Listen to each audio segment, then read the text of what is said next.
So I came home and saw a package on my table. I'm not quite sure what this is, and I heard it's from Poco. Definitely, it should be a phone. Not sure what variant. Let's check it out.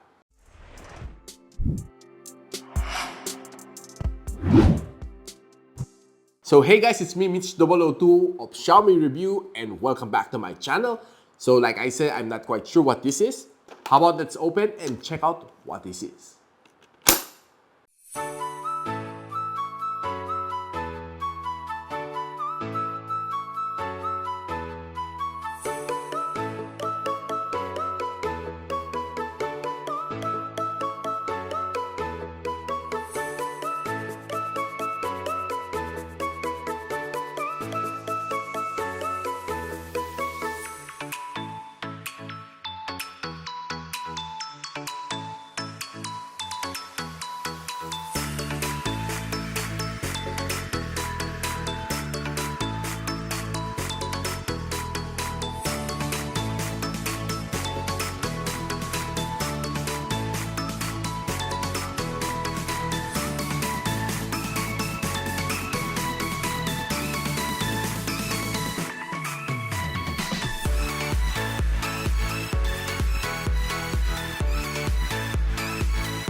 So guys, we've seen the unboxing of the Poco F4 GT. This phone is the one that we've all been waiting for since last year. Everybody's waiting for the Poco F4 GT, F3 GT, which never came globally. It only appeared in India, and the rest of the world got a Poco X3 GT instead, which of course, not everybody's happy. We were all waiting for that special phone with shoulder triggers, physical shoulder triggers. And this is the first phone.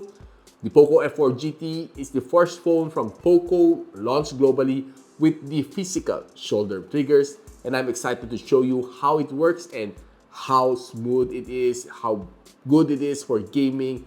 Let's roll. And this phone is packed with the latest from Qualcomm. It's the Snapdragon 8 Gen 1, the best of course for this year 2022, and it reached a score of 743,000 points. I know that this score is not the best. Other flagship was able to get around 900 to 1,000,000 points.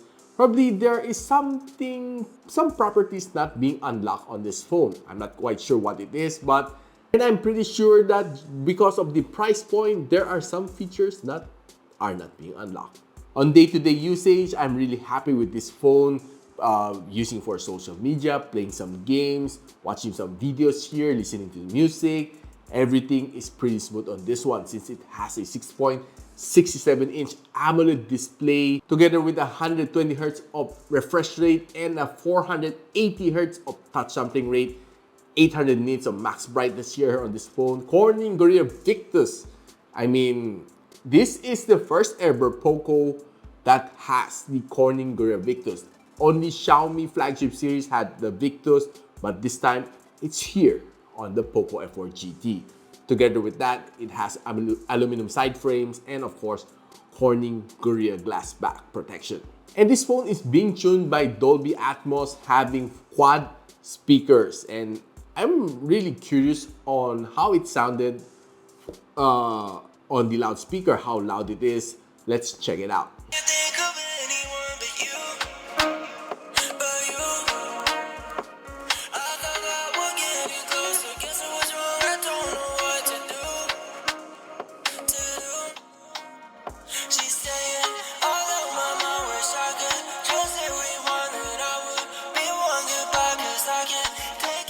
Well, I'm quite impressed with the sound of this one. It was pretty loud, and I love the way it is listening to music from Spotify while watching videos on YouTube and Netflix. And speaking of videos, I love the way the display is on this phone.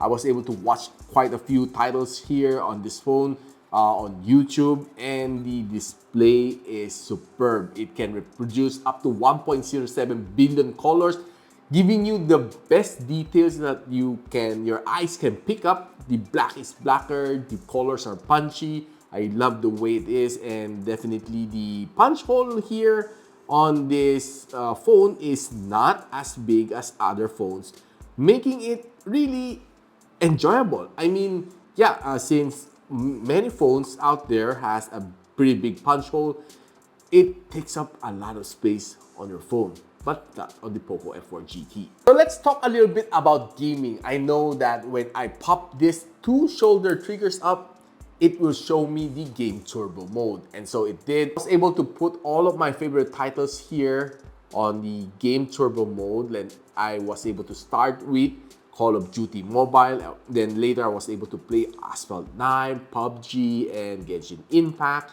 and some other titles more. Now, giving you some of my experience on this one, playing Call of Duty, I was able to set my shoulder triggers left to the reload button, shoulder triggers right to the fire button, and man, the experience is nice.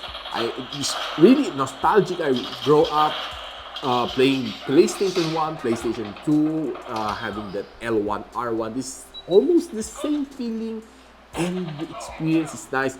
The response rate of these physical shoulder triggers is really awesome, and yeah, having to play these games here, I was able to breeze through and enjoy the game. And to be honest with you, the game is smooth. I really didn't feel much of any frame drops, nothing about lags here on this phone. And playing after 3 hours of Call of Duty Mobile, together with the liquid cooling technology 3.0 on this one, it's a lot cooler than other predecessor phones from Poco. And it's really nice. It's a little bit warm back there, but not to the extent that it's hot and yeah, it can burn your skin. No, not to that extent. Playing Asphalt 9, it's really nice.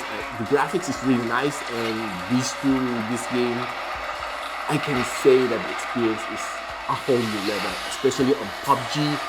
Having those physical shoulder triggers probably gives me the edge against the other people's, since I was able to draw my gun quickly, maybe faster than them. That's why I was able to gather more kills than they did. And of course, playing Genshin Impact, the graphics is definitely better than other phones that I've ever tested. It's really built for gaming. Now, did you know that this phone packs in a 4,700 milliampere hours of battery, and it can support up to 120 watts of fast charging? Imagine that you can finish charging in 17 minutes. 70 minutes, I know that when I go inside the shower room and come out, it's roughly 20 minutes. So meaning, if you forgot to charge your phone last night and you went inside your shower room this morning, Just plug in your 120 watts of fast charger.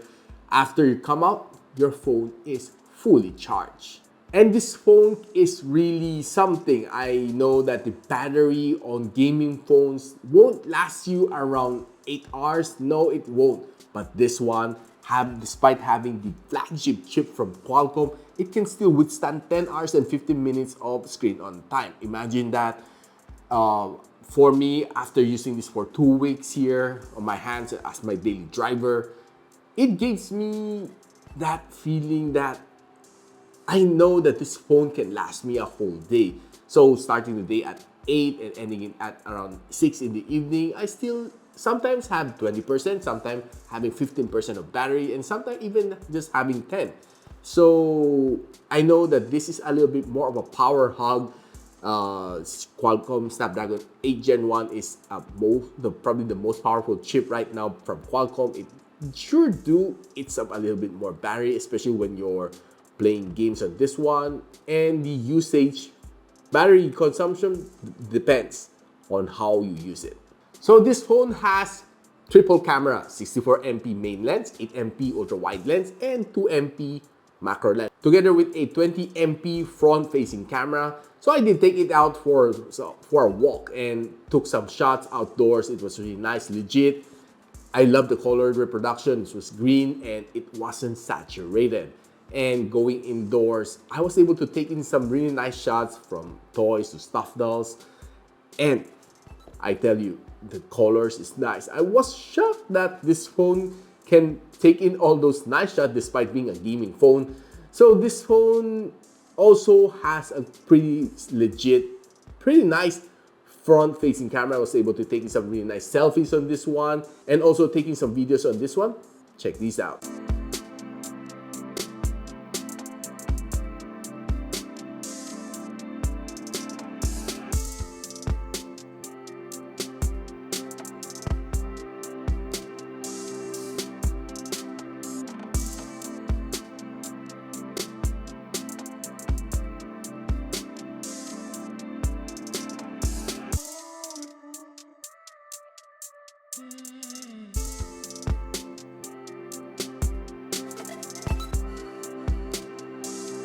I was really shocked the way it was able to take in those videos. True enough, it was stable at the back and it was stable at the front. The colors are punchy, and I can say that this one can even be a phone for vlogging. Probably best for TikTok. So guys, after the global launch, stay tuned to your local country for the official pricing. I heard that the 12 gigs of RAM, 256 gig of storage for this one would be rocking around $620 in the Philippines. That's as far as I know. So guys, if you like this video, don't forget to like, subscribe, and of course, click that bell icon so you don't miss any future videos here from my channel. And I'm Mitch002, and I hope to see you on the next one.